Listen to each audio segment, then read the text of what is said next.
तर मला या निमित्ताने सांगितलं पाहिजे की नुकतेच माझ्याकडे न्यू जर्सीचे गव्हर्नर आले होते आणि त्यावेळेस बोलताना त्यांनी एक गोष्ट सांगितली की आमच्याकडे एक चूक आम्ही केली।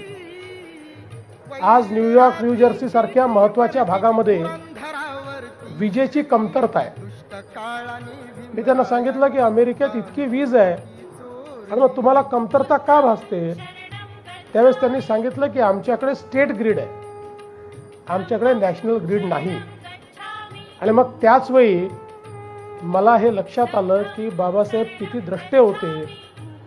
वीज मंत्री म्हणून बाबासाहेबांनी ज्यावेळेस देशामध्ये पदभार स्वीकारला त्यावेळेस त्यांनी पहिला निर्णय घेतला की संपूर्ण भारतामध्ये एक राष्ट्रीय ग्रीड तयार करायची। भारताच्या कुठल्याही भागातनं